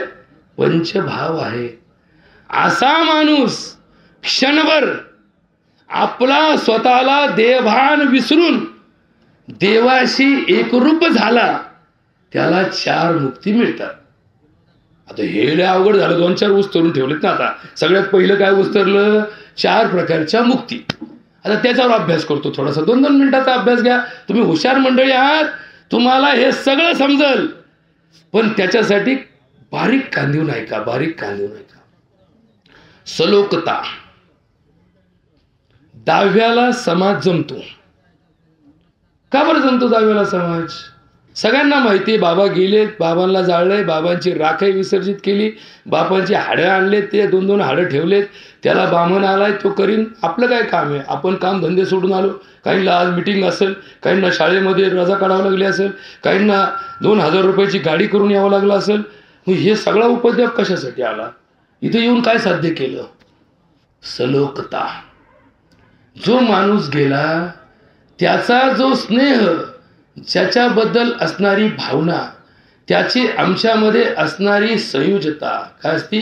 अटॅचमेंट. त्याला आपण काय म्हणतो? अटॅचमेंट. आमचं रक्ताचं नातं आहे, आमचं प्रेमाचं नातं आहे, आमचं लोभाचं नातं आहे.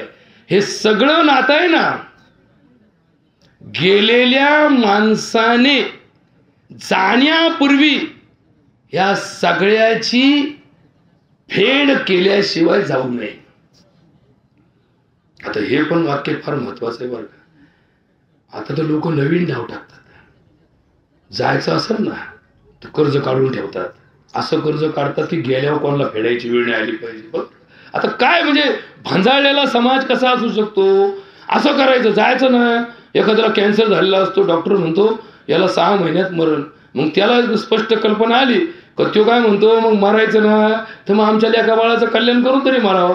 आता ते त्याच्या संस्थेमध्ये, त्या बँकेमध्ये असा दाखला लागत नाही ना की याला किती दिवस जगणार आहे. जगायचं तर काय आपण म्हणतो प्रारब्धात आहे, नशिबात आहे. हे सगळं कसं आहे? हे मोल्डिंग असतं बरं का. जसं जिथं ऍडजस्ट करता येईल तिथे तिथं घालायचं. प्रमाण सुद्धा असे. आई बापाला देव म्हणणारं प्रमाणे आणि आई बापाला नालायक म्हणणारं पण प्रमाणे. बघा एका प्रमाणे सांगितलं, जे का माता पितरी त्याचे कीर शरीरे लोन कीजे. आणि दुसरीकडे काय सांगितलं? माता शत्रू पिता वैरी येऊन पठती बालकेन नशोभती सभामध्ये हंसमध्ये बपोयता. म्हणजे आईबाप नालायक आहे असं पण शिकवलं आणि आईबाप चांगले असं पण शिकवलं. कारण काही काही आईबाप चांगले पण आहेत आणि काही काही आईबाप नालायक पण आहेत. हे पण लक्षात ठेवा. याचा अर्थ सगळं जग सारखं असं समजू नका. म्हणजे आईबाप नालायक असले तरी त्यांची पूजा करा असा धर्म उरफटा नाही. काही लोकांची भ्रमाची अवस्था आहे की आईबाप झाल्यानंतर त्यांना उपरती होणं अपेक्षित आहे. आपण म्हणतो ना, एखादा बाप नवीन लग्न झालेलं असतं, त्याला पोरग होतं आणि 4 लोक त्याला समजून सांगतात, अरे नीट वागत जा, एका पोराचा बाप आहे तू. म्हणजे जबाबदारीची जाणीव आली की त्याला जबाबदारी समजली की तो परिवर्तित होतो बाप या संज्ञेमध्ये. जगी ऐसा बाप व्हावा त्याचा वंश मुक्तीला जावा, पोटी येता हरे तापा ज्ञानदेव म्हणे बापा. मुळीच बाप असता ज्ञानी तशीच जन्मलो आम्ही घाणी. तुका म्हणे आम्ही पोटीचे बाळ माझी पुरवावी जन्माची आळ. आता हे सगळं हे व्यावहारिक जगतातलं गणित नाही बरं का, हे परमार्थिक जगतातलं गणित आहे. पूर्वीच्या काळचे लोक मरताना, म्हातारं थकलं ना, त्याला लक्षात यायचं आपलं मरण जवळ आलं, ते आपल्या रंडक्या मुंडक्या पुरीला बोलवायचं आणि आपल्या सधन पोराला बोलवायचं आणि बोलवायचं, दोघांना म्हणायचं, त्या पुरीचा हात घ्यायचं आणि त्या पोराच्या हातात द्यायचं. भाऊ आजपर्यंत मला ह्याची काळजी नव्हती पण मी चाललो आता, हिला रे अंतर देऊ नको. आणि किती बायकोनी घोडे लावले तर ते भाऊ त्या रडक्या मुंडक्या बहिणीला जवळ भाऊ जिवंते किंवा बहीण जिवंते तोपर्यंत एक क्षणाचं अंतर देत नव्हता. आता तर आपण बाप जायचा उशीर तर लगेच तिला फसून सही घेतो, तिचा इतर हक्कातलं नाव काढून टाकतो, तिला लुगडं चोळी घेतो, तिला 2-5 रुपये देतो आणि 20 लाखाच्या प्रॉपर्टी 2 लाखात सही घेऊन मोकळा होतो. कारण डाव टाकतो ना आम्ही, डाव. असे डाव टाकणारे खेळकरी धर्मामध्ये कधीही चालले नाही. धर्म म्हणायचा रे तिला आयुष्यभर सांभाळीन नाही, प्रॉपर्टीज काय सगळं तिच्या नाव करून टाकेन, कारण तिचा माझ्यावर, माझा तिच्यावर भरोसा आहे. आता भरोसा नावाची गोष्ट कुठं राहिली? आमचा देवावर सुद्धा लवकर भरोसा. खरंच खरं हे देवाला पाय पडत लग्न जमतं का? म्हणजे त्या माळेवाड्यातल्या गणपतीला प्रत्येक पोरगा पोरगी चक्रा मारती. नंतर प्रश्न जे आहे माझं तर अजून जा म्हणा, मी तर किती चक्रा मारलं इथं. बघा बरं का, नीट ऐकून घ्या, विषय कसा बदलतो. आम्ही काय झालो, आम्ही असे भक्त झालो. आता दोन गोष्टी बरं का, कावळा शिवायची वेळ आली. आपण असे भक्त झालो की आम्ही फक्त पे अँड यूज झालो. पे अँड यूज म्हणजे वापरा आणि हस्तांतरित करा, पे अँड यूज. धर्म पे अँड यूज नाहीये, धर्म यूज अँड पे. काय यूज अँड पे? आता हे वाक्य नवीन पिढीला कळालं, जुन्या पिढीला समजून सांगतो. धर्मामध्ये सौदेबाजी नाहीये की ठरवायचं आणि मग करायचं. धर्मामध्ये करायचं आणि मग द्यायचं. धर्म कसा आहे, आधी करा आणि मग द्या. किती द्या? तुम्हाला जितकं वाटेल तेवढं द्या. समोरच्या माणसाची तृप्ती झाली नाही तर अजून द्या. पण असा जर धर्म आता वापरला तर लोक तुम्हाला इस्टेटी विकायला लावतील, तुम्हाला भिकारी करून टाकतील. जर तुम्ही असं दातृत्व ठेवलं ना, कर्णाला दातृत्व होतं आणि कर्णाला भिकाऱ्याने कवच कुंडलं मागितली, त्यांनी दिली, आणि तुम्ही जर असे वाटायला निघाले तर हे जग लाटायलाच बसलंय ना भाऊ, लाटायलाच बसले ना. तुम्ही का देता याचा कोणी प्रश्न विचारणार नाही. आम्हाला देता की नाही तुम्ही म्हणले ना, जाहीर केलं ना देणार आहे, तर आम्ही घेणार. आम्हाला घ्यायची लाज वाटत नाही. 100% वावरात जरी पिकलं तरी कोणाचा अर्ज आलाय का की आमच्या गावात दुष्काळ जाहीर झाला, 100% कर्जमाफी झाली, पण माझ्या वावरात देवाच्या कृपेने माझ्या विहिरीला पाणी असल्यामुळं 15 रुपये पीक आलंय तर मी कर्ज भरणार, असा कोणाचा अर्ज आलाय? अख्ख्या महाराष्ट्रामध्ये कुणी असा अर्ज केलाय की मला कर्जमुक्ती नको कारण मी ग्रीन घेतलंय आणि मी हिन नाहीये, मी घेतलेलं कर्ज मी फेडणार, असा कोणाचा अर्ज आलाय? नाही. का नाही आला? सगळे तर माळकरी आहेत ना. मग माळकऱ्यांनी सुद्धा हे का स्वीकारलं की हरामचं खायला आम्ही शिकलो? कुणी शिकवलंय? नाही म्हणजे व्यवस्थेचा भाग आहे. तुला जर अर्ज करायचा असेल तर तू कर्ज काढीत नको जाऊ, पण आमच्या पोटावर पाय देऊ नको. मग असे पोटाला भरणारी खळगी जर परमार्थात समजली नसतील तर हा परमार्थ काय कामाचा? अरे या परमार्थाने वाटायला शिकवलं, दान शिकवलं. आम्ही धर्माने सगळं सोडून या पिढीने लाटायला शिकले. लाटायचं या मार्गाने त्या मार्गाने मला कुठल्या ना कुठल्या मार्गाने मिळालं पाहिजे म्हणून आमचे प्रयत्न चालू झाले. तर परमार्थ कुठे असेल? आणि म्हणून 4च गोष्टी सांगतो, या महत्वाच्या गोष्टी आहेत. जीवनामध्ये असं काम करा की मेल्यानंतर कुणी तुम्हाला अपशब्द वापरता कामा नये की मेला पण माझं कर्ज बुडून गेला, माझ्याकडून उसने घेतले होते, चायला मेला माझे बुडले, अशा कोणाचा तळतळाट तुमच्या मनात राहील असं कर्म करून मरू नका. आणि दुसरी गोष्ट, जीवनामध्ये असं वाईट करू नका की तुमच्या मृत्यूचा लोक आनंदाने स्वीकार करतील. बघा बरं का, माणूस जन्माला येतो तेव्हा तो रडत जन्माला येतो. बघा बरं का, हे वाक्य नीट समजून घ्या. आम्ही जेव्हा जन्माला आलो, जन्म झाल्या झाल्या मुलगा हसतो की रडतो? बाई तुला पोरं झाले, तुझा पोरगा झाल्या झाल्या रडला का हसला? रडला. पोरगा रडला, तू हसली, मला मुलगा झाला म्हणून एवढ्या कळा घेऊन सुद्धा बाई हसली, मुलगा रडला. पण मरताना तुम्ही हसत मारा आणि जगाला रडायची इच्छा होईल असं जागा. नाही तर लोक म्हणतील पोरा गेला, मसनच यायला माझं वाटोळं करून गेला, असा जर शब्द 10व्याला त्याच्या अंतःकरणात आला, तोंडावर तर कोणी म्हणणार नाही, पार एखादा वार लोक जगाचं वाटोळं करणार असं तरी 10व्याला बोलताना नीट बोलावं लागतं. म्हणून तर जगामध्ये कुणी मेला तर त्याची कोणती तिथी असते? पुण्यतिथी असते. पापतिथी केली कोणाची? रावण मेला म्हणून त्याची पापतिथी घातली कोणी? रावणाची सुद्धा काय घातली? पुण्यतिथीच घातली. पुण्याची गणना कोण करी? आता हे वाक्य थोडं जड आहे, ते लगेच नको सांगायला, तुम्हाला पुढे सांगायला, कारण लेज उलगाडून ठेवलं का खिचडी तुम्हाला कळायचं नाही नेमकं चाललं काय होतं. डॉक्टरचं सांगतो तुम्हाला, मरताना तुम्ही कोणत्या वयात जरी मेला, ज्या क्षणी मृत्यू येईल त्या क्षणी तुम्ही कोणाच्याही वाईटासाठी आदबलेले नसावेत. ते अर्धवट असू द्या, कच्चं असू द्या, कच्चं मचं असू द्या, पण कुणावरती डाव टाकून तुम्ही जगू नका. उलट कुणी तुमच्यावर डाव टाकले तर त्याच्याबद्दल त्याच्या भावनेत बदल करू नका, त्याच्यावरती कधीही भाष्य करू नका. तुम्ही तुमचं निस्तरण्याची हिंमत ठेवा, तुमचं निस्तरून मोकळं व्हा, त्याला त्याच्या पद्धतीने जगू द्या. लक्षात ठेवा, हे जर कळत असेल, हे जर कळत असेल, आपल्याकडे एक म्हण आहे, टिट फॉर टॅट, जशाच तसे वागू नका. एखादं कुत्रं भुकला म्हणून टिट फॉर टॅट करीत बसू नका, त्याच्या अंगात भुकत बसू नका. बघा नका, धर्म नाही शिकवत, टिट फॉर टॅट धर्म नाही शिकवत. तो तसा वागू द्या, आम्ही आमच्या पद्धतीने वागा. कसं वागा?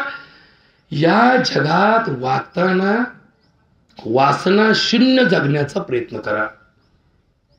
आता वासना शून्य कसं जगायचं? वासना तर आमच्या आयुष्यातली सगळ्यात महत्वाची तिजोरी आहे ना. पण एकनाथ महाराज एका ठिकाणी सांगतात, जेथे जेथे मन जाईल वासना, फिरवावे नारायणा हेची देई, वारंवार द्यावा नामाचा आठव, कुबुद्धीचा ठाव पुसा सर्व, भेदाची भावना तोडावी कल्पना, छेदाची वासना समूळ कंद, एका जनार्दनी नका दुजा छंद, रामकृष्ण गोविंद आठवावा. आता शेवटी 3 वाक्य महत्वाची सांगतो आणि सेवा संपवतो. एक माणूस नामस्मरण कायम घेत असतो, राम राम राम कृष्ण हरी, राम कृष्ण हरी, विठ्ठल विठ्ठल विठ्ठल विठ्ठल, ओम नमः शिवाय, ओम नमः शिवाय, श्री शनीश्वराय नमः. अशा प्रकारे एक मंत्र घेतो आणि त्या मंत्राचं 24 तास भजन करत असतो, त्याला कधी लागत नाही. एकटा असला डोळे बंद करतो, रामकृष्ण हरी, मनातल्या मनात रामकृष्ण हरी, रामकृष्ण हरी, रामकृष्ण हरी असा मंत्र जपत असतो. काय होतं त्या मंत्राने? काय होतं त्या मंत्राने? त्याचं एक उत्तर देतो आणि एक दृष्टांत सांगून माझं प्रवचन संपवतो. एक शेतकरी होता, गोष्ट छोटी आहे पण फार मोठा अर्थ देणारी आहे. शेतकरी होता, 100 बिघे जमीन होती, 50 बिघे बागायत होती, 8 बैलाचा त्याचा पसारा होता. पण 8 बैलाच्या आणि त्याचं काही वावर गोरसून होत नव्हती. या वर्षी हे पडीक ठेवायचा, पुढच्या त्या पडीक ठेवायचा. त्याला एकाने सांगितलं काय, काय रे लय वैतागल्याने तू जाऊ, होतच नाही शेती, 50-100 बिघे शेती कसं काय करायची, काय एकुलपाई धंदा आहे.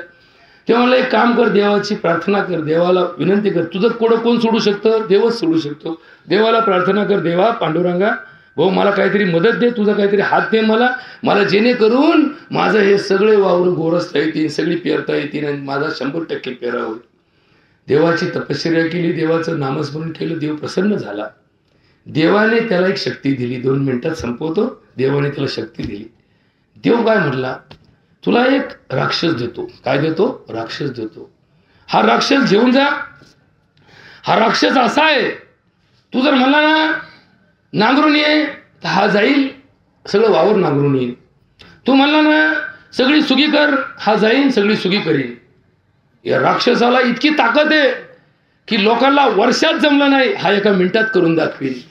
फक्त या राक्षसाचा एक घोटाळा आहे. काय घोटाळा आहे?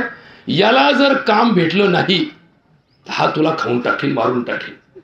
आता हा शेतकरी म्हणला, ज्याला आपल्या ज्यांनी कवाच झालं नाही, याला काम होणार आहे का? किती असू दे ना, आपल्याकडे काम एवढं आहे, मरणाचं काम आहे, द्या उद्या पाठवून. देव म्हटलं विचार कर बरं का, याला जर काम भेटलं नाही तर हा तुला मारून टाकीन, खाऊन टाकीन. हा गेला घरी राक्षस घेऊन. असा राक्षस घेऊन घरी गेला. म्हणलं जा रे गायाच्या धारा काढून ये. आता याला 4 घंटे लागायचे. त्या राक्षसाने 4 मिनिटात गाया पिळल्या आणि पाठीमागं आला. म्हणलं जा वावर नांगरून ये. आता याला 4 पिढ्यात कधी अख्खं वावर दरवर्षी नांगरून झालं नाही. त्यांनी 4 घंट्यात सगळे वावर नांगरून टाकले. उलट काय म्हणलं, तिकडं खाल्ल्या कारल्याच्या वस्तीला गेलतो, तुझा वावर कोणतं आहे मला सापडलं नाही, सगळे मोकळे पडले होते, अख्खे वावर नांगरून टाकले. मग तुझंही झालं त्याचं झालं नाही. आईला हँड डोक्याला हात लावला. म्हणला 4 घंट्यात तर आतापर्यंत 4 पिढ्याचं काम झालं, आता याला काय काम द्यावं, या राक्षसाला. आणि डोकं आऊट झालं. म्हणला कुठून झंझट आणली पाठीमागं. म्हणला आपलं पहिलं कसं काय ना पोटापुरतं चालत जीवन तुझं, आता मरायची वेळ आली या राक्षसाला आणून. काय करावं तेवढ्यात तिकून काढायला एक साधू चालला होता. काय चालला होता? साधू चालला होता. त्या साधूला म्हणला याला तरी विचारावं काय करावं. त्यांनी सगळी स्टोरी त्या साधूला सांगितली. म्हणला देवा चूक झाली माझ्याकडून, मी अशी झंझट माझ्या मागे लावून घेतली, आता माझी मरायची वेळ आली तर काहीतरी उपाय सांग. साधू म्हणला घाबरू नको घाबरू नको, एक बांबू आण म्हणला, असा मोठा बांबू आण, 20 फुटाचा बांबू आण. अहो म्हणलं बांबूनी काय व्हायचं, त्याला राक्षस येते हो, त्याला काय व्हायचं, बांबू ताण म्हणला. आणि मग तो बांबू त्याने आणला. त्या साधूने काय केलं, एक बांबू त्या घरासमोर उभा केला. काय केला, उभा केला. आता तो नांगऱ्याला गेला होता, याच्या डोक्यात काय होतं, याला पाळी सांगावा, पाळी झाल्यावर याला उन्हाळ खडा सांगावं, ते झाले काशी यायला सांगावं, म्हणजे काम चालू राहील ना.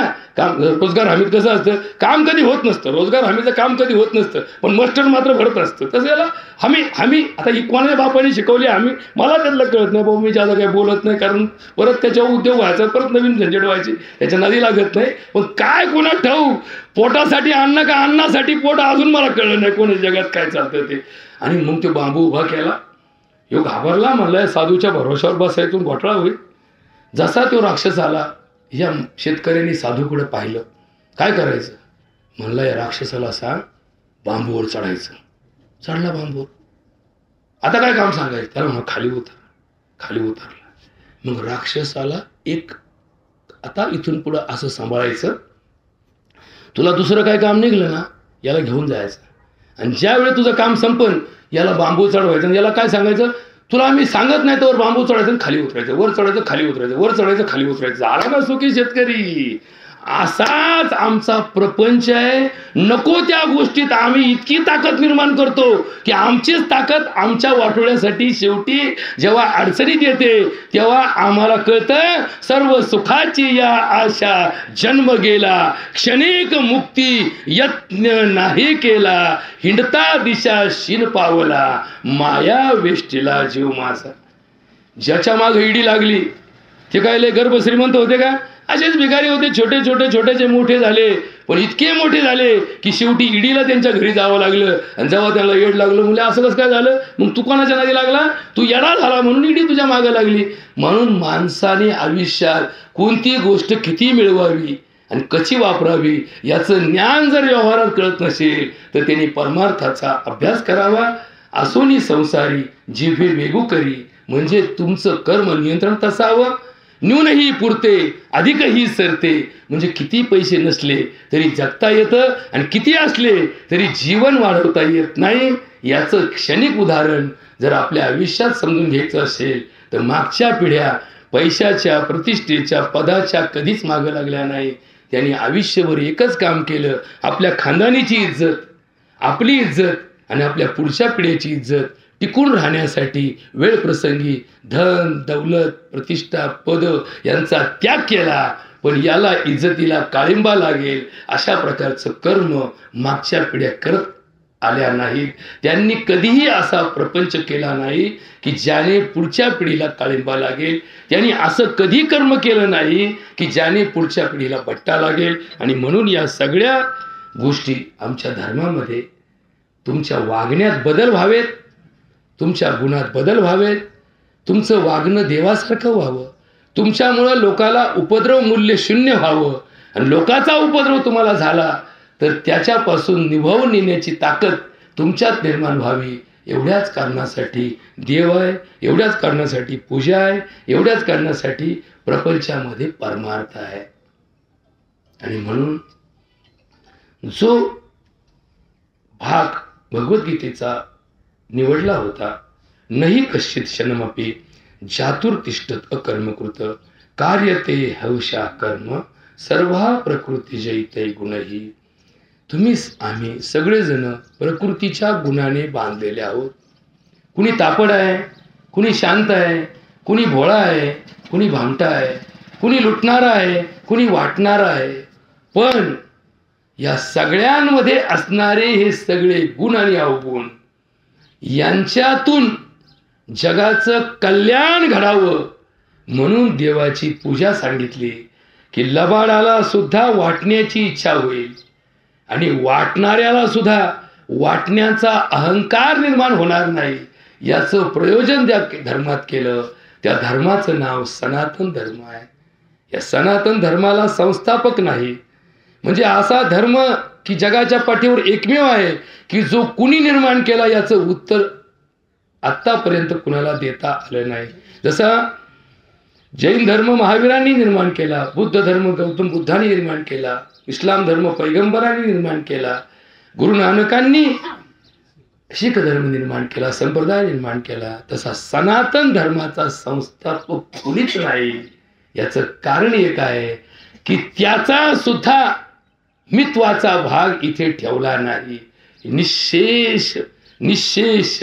आता निशेष शब्द काय आहे की बाकी उरत नाही. धर्मामध्ये कधीच बाकी उरत नाही. आणि म्हणून धर्म श्रेष्ठ कशाला म्हणतो की ज्याची राख झाली ते श्रेष्ठ. म्हणून तर कोणत्याही देवाला कधी गेला तर कपाळाला काय लावायचे असते? राख लावायची असते. बघा, राख.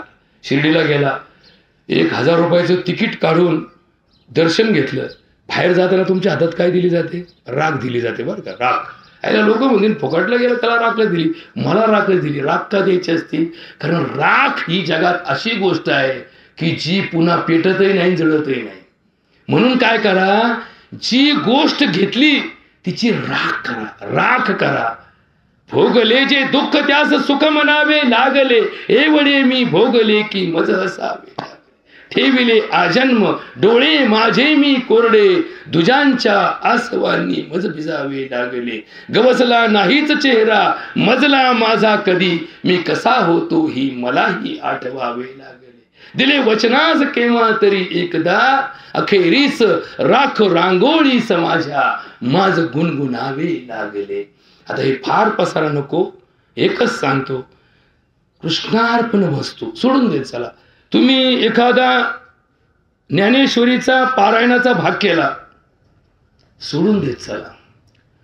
त्याची असं म्हणू नका की मी आतापर्यंत 20 वेळा ज्ञानेश्वरी पारायण केलं, मी 50 सप्ते केले, आमच्या गावाने आतापर्यंत 40 सप्ते घातले. हे असं बोलणंच मुळात परमार्थाची बाधा आहे. देवाची पूजा अंतःकरणाच्या शुद्धीनंतर त्याचा संकल्प संपतो. आणि म्हणून आज या बाबांच्या दाव्याला त्यांच्या स्मृतीस पवित्र अभिवादन करतो, पवित्र स्मृतीस अभिवादन करतो. त्यांच्या पुण्यात्म्याला त्यांच्या दिसणाऱ्या देहयष्टीवरून आणि त्यांच्या रूपावरून सद्गती लाभेल याची शंका नाही. तरी त्यांच्या सद्गतीसाठी आपण सर्वजण भगवंताला प्रार्थना करूया. या पठारे परिवाराला, या समस्त गावातील काळे परिवार गणगोताला जे दुःख झालं त्या दुःखातून सावरण्याची शक्ती होती भगवंत देव. बोला पुंडलिक वरदे हरी विठ्ठल श्री